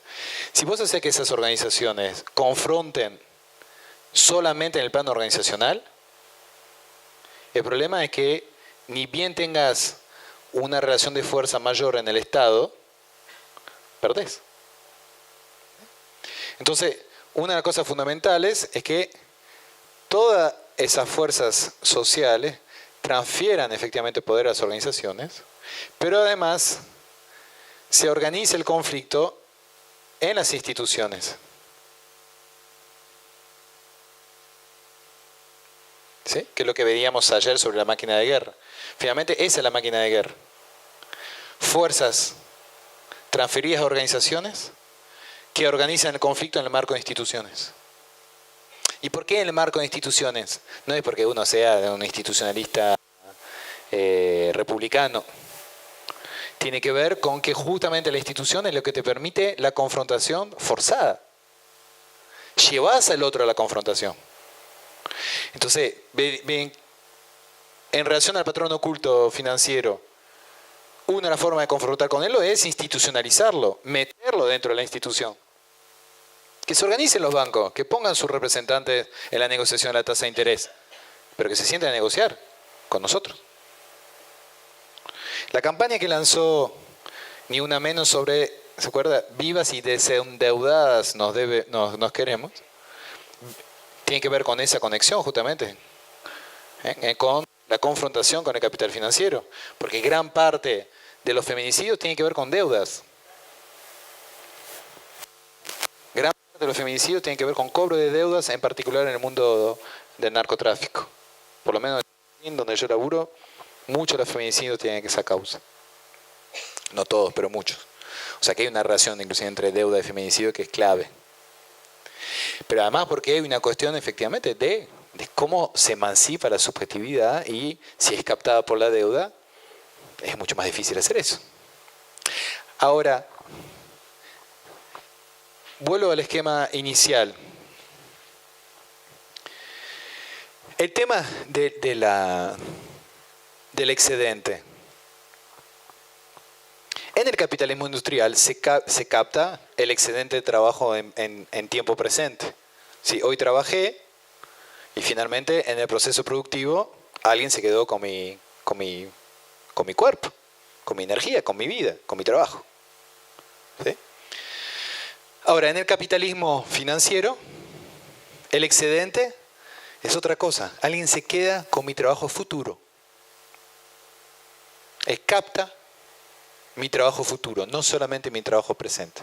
Yo ya tengo una parte de mi trabajo futuro que está dispuesto al pago de la tasa de interés. Y en el caso de los países, cuando hay deuda externa, es exactamente eso. Tengo todo el país que está comprometido por generaciones a pago de la deuda externa. ¿Sí? Es decir, que está hipotecado el trabajo de todos hacia el futuro. Ahora, eso de punto de vista conceptual, de punto de vista inclusive de la subjetividad y la articulación entre capital e inconsciente. Y preanuncio lo que vamos a trabajar mañana. Entonces, el problema nuestro va a ser ordenar la política en relación a ese excedente que no tenemos en tiempo presente por la explotación del laburo, pero también a ese excedente que no vamos a tener en tiempo futuro por la explotación financiera. Y ahí está la base de la confrontación. No en torno a lo que me falta, sino en torno a lo que me sobra y otro se queda con eso. Lo que ya me sacaron, pero es muy distinto esa forma de razonar que decir es lo que me falta. Porque justamente la trampa de la falta es que si vos siempre estás en la lógica de colmar la falta, entonces siempre está atrás de la reivindicación central, porque vas a decir, no, mi sueldo no me alcanza y me falta para comprar tal cosa, para comprar tal otra. Entonces, como me falta, busco el capital, me endeudo y voy hacia adelante. Endeudado.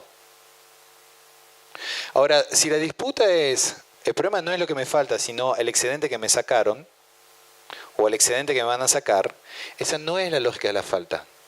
Es la disputa por el excedente. Y ahí volvemos a una subjetividad relacional. Porque lo que falta es me falta a mí. Ahora, el excedente que me sacaron es que alguien me lo sacó. La lógica de la falta despolitiza. La lógica del excedente repolitiza. La lógica de la falta disimula la relación. La lógica del excedente muestra la relación. Es exactamente lo mismo en el plano sexual.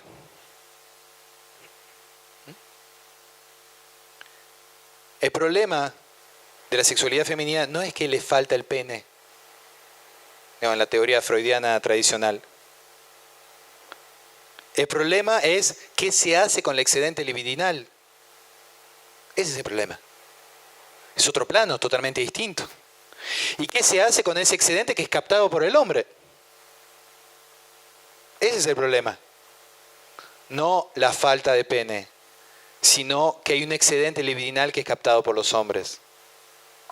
Ese es el problema de donde vos volvés a poner una relación.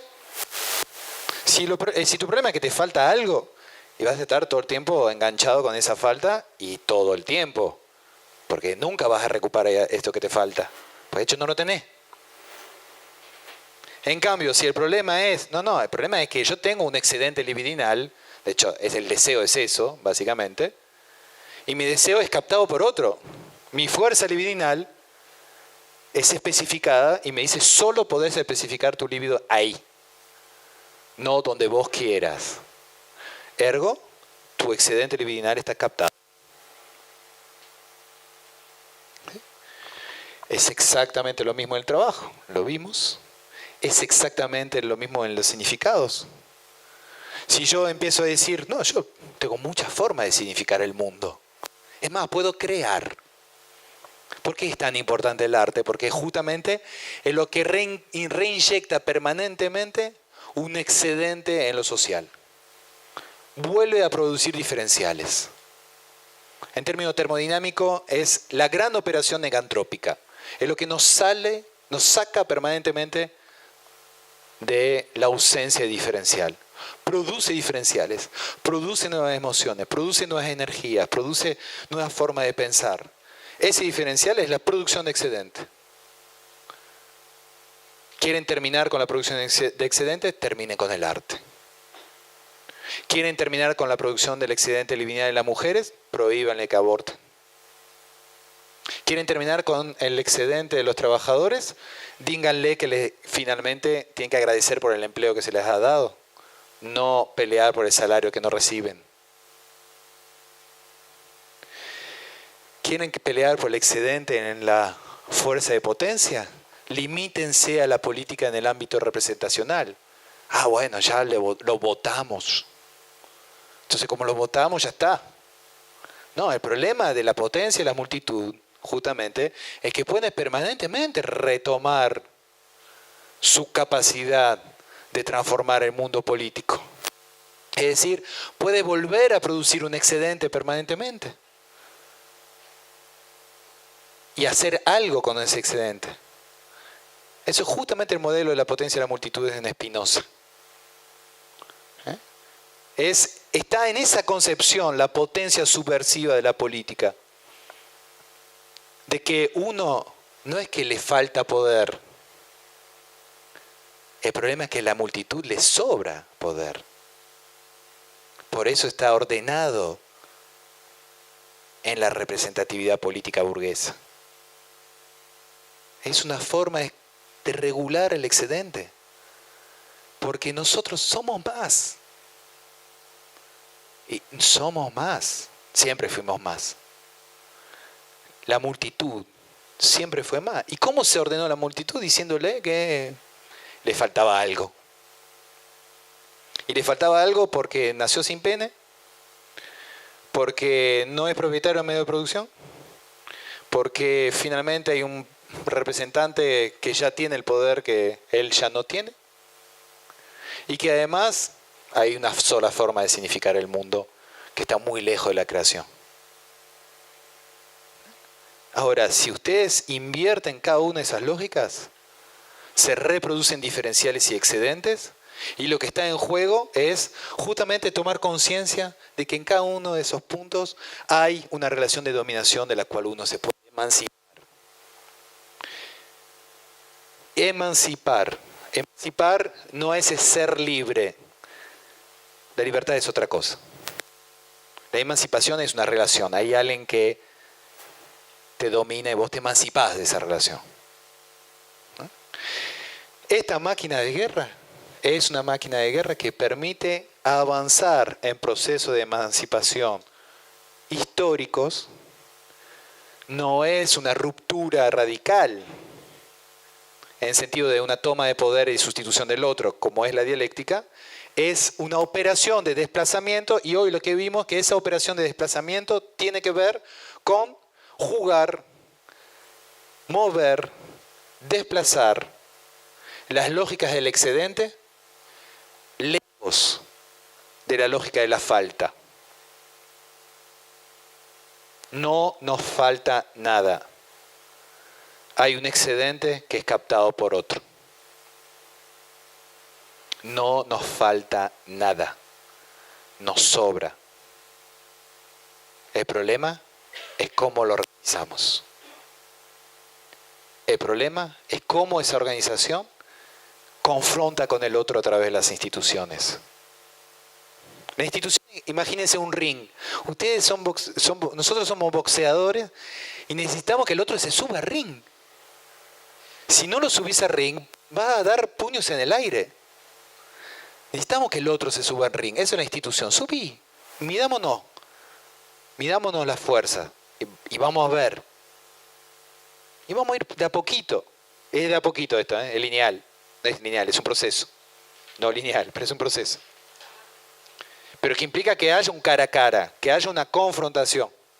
Si no hay confrontación, el capital financiero va a seguir deslaboralizado y va a poder seguir acumulando desde la tasa de interés. Hay que subir el capital financiero en el ring y poner a los trabajadores enfrente. Si no, hace la suya. Y domina desde la mejor forma de la dominación, que es disimulándose. Exactamente lo que le pasa a las mujeres cuando le dicen, ¿sabes? Tu problema es que te falta un pene. ¿Qué problema? Entonces vos te corres. Sí, fíjate qué haces con eso. Pero ya no aparece vos como una relación. Es más, le decís, y además, ¿sabés cuál es el problema? Es que vos me querés castrar. No, horrible. O sea, además, no solamente te falta algo, pero además me querés que a mí me falte. O sea, la doble operación. Bueno, eso es justamente, hay que romper con la lógica de la falta. Y dar cuenta que el problema es que hay otro que capta mi excedente. Y que disimula esa captación del excedente a través de operaciones. El capitalismo financiero dice, no, la tasa de interés no es el problema de ustedes. O la dominación masculina, no, el problema es que te falta algo. Ahora, si nosotros decimos, no, el problema es que la tasa de interés forma parte de la confrontación entre capital y trabajo, lo reinternalizamos. No, el problema es que mi fuerza libidinal vos la captás. Ese es el problema. Entonces se vuelve a producir relación, y se vuelve a producir relación, se vuelve a poner confrontación, y ahí hay una posibilidad de un desplazamiento. No hay posibilidad de desplazamiento si no hay un encuentro. Hay que hacer que se encuentren las partes, que confronten. Y eso es la única forma, efectivamente, de poder trabajar materialmente, no idealmente, materialmente sobre las subjetividades. Y eso es lo que haremos mañana a la mañana. ¿A qué hora? A las 10. Duerman bien. Que mañana terminamos justamente con el problema de las subjetividades.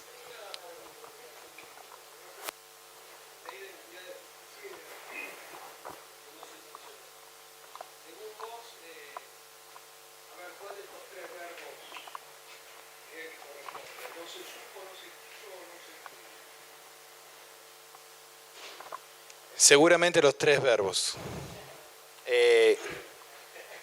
Seguramente los tres verbos, porque tiene que ver con la modo en el cual se organiza el conflicto, de hecho.